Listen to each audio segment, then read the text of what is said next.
தமிழ்நாட்டில் போதைப் பொருள் கூட தலையிடல. ஆனால் இந்த பொருளுக்கு மட்டும் தடை. விசில்.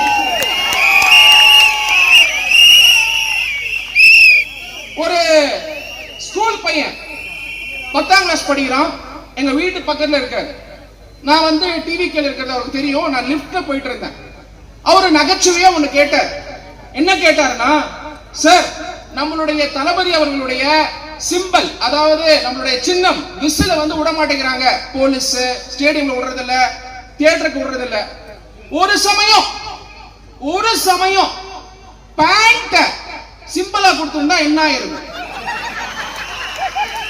அவர் கேட்ட உடனே நான் ஒரு சிரிச்சேன். அவர் சொன்னாரு, அதை கூட விட்டுருக்க மாட்டாங்க போல இருக்கு. அந்த அளவுக்கு இன்னைக்கு பள்ளிக்கூட மாணவர்கள் கூட அரசியல் கவனிக்கிறாங்கன்னா அதுக்கு காரணம் நம்மளுடைய தளபதி அவர்கள். இரண்டாவது இம்பார்ட்டன்ட் இஷ்யூ வேங்கை வயல். இந்த விஷயம் பேசாம நான் எங்கேயுமே என்னோட ஸ்பீச்சை தொடங்குறது இல்லை.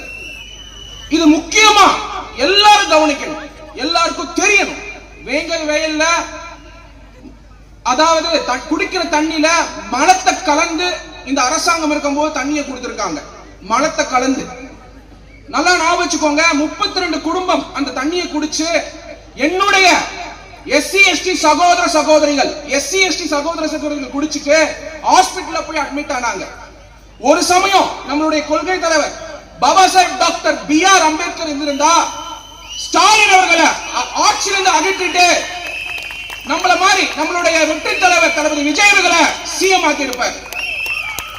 ஏன் இது சொல்றேன்னா, நம்மளுடைய பாபா சாஹேப் டாக்டர் B.R. அம்பேத்கர் அவர்கள் 29 மார்ச் 1927 மகர் சத்தியாகிரகம் தொடங்கினார்.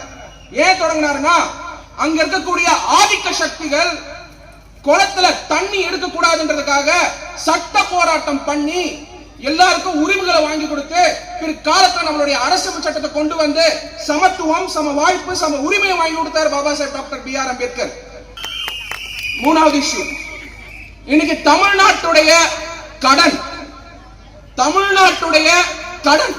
10 லட்சம் கோடி. 10 கோடி இல்லைங்க, 10 கோடி இல்லைங்க, 10 லட்சம் கோடி. அது பாருங்க, நம்பர் வந்து ஸ்டேஜ் அளவுக்கு போகும். அந்த கடனை வாங்கிட்டு நமக்கெல்லாம் கொடுத்திருந்தா நம்மளுடைய வாழ்வாதாரம் ஏறி இருக்கும். ஆனா அந்த கடனை வாங்கி நம்ம பேரை சொல்லி கடனை வாங்கி ஒரு ரேஷன் கார்டுக்கும் 2,50,000 வரைக்கும் கடன். ஒரு ரேஷன் கார்டுக்கும். அப்போ நம்ம தலையில கடனை வச்சுட்டு அந்த 10 லட்சம் கோடியில கிட்டத்தட்ட 3 லட்சம் கோடி ஊழல் பண்ணிருக்காங்க தீய சக்தி திமுக. இது நான் சொல்லல, மதுரையை சார்ந்து அவருடைய அமைச்சர் பழனிவேல் தியாகராஜன் அவருடைய ஆடியோ நீங்க எல்லாம் கேட்டிருப்பீங்க இணையதளத்துல. ஒரு வருஷத்துக்கு 30,000 கோடி ஊழல் பண்றதா சொல்லியிருந்தாங்க திமுக முதல் குடும்பம் மட்டுமே. அப்போ 5 வருஷத்துக்கு 1,80,000 கோடி ஊழல் பண்ணிருக்காங்கன்னா உங்க பேரை சொல்லி கடனை வாங்கி அந்த கடன்ல ஊழல் பண்ணி அந்த படத்தை வீட்டுக்கு எடுத்துட்டு போயிட்டாங்க. இப்போ இந்த விஷயம் ஏன் உங்களுக்கு இவ்வளவு தெளிவா சொல்றேன்னா, இந்த வாட்டி திமுக தோக்க போறதுக்கு காரணமே அவங்க வாங்கின கடனை அவங்க பண்ண ஊழல் தான். 5,000 ரூபாய் உங்களுக்கு கிடைச்சதுக்கு காரணம் ஸ்டாலின் சார் அவர்கள் கிடையாது, வெற்றி தலைவர் தளபதி விஜய் அவர்கள். ஏன் தெரியுமா? டைமிங் முக்கியம். டைமிங் ரொம்ப ரொம்ப முக்கியம். நம்மளுடைய வெற்றி தலைவர் 13 பிப்ரவரி 2026 அன்னைக்கு சேலம்ல அட்ரஸ் பண்றார். நம்ம குழுவே அங்க இருக்கு. நான் நைட்டு பாத்துக்கிட்டு இருக்கேன் டிவிய. நான் அப்ப ஆபீஸ்ல இருந்து போனது ஒரு 12 மணிக்கு இருக்கும். 12:45 பார்த்தா எங்க ஊர்ல இருந்து எங்க மாமா மெசேஜ் அனுப்புறாரு.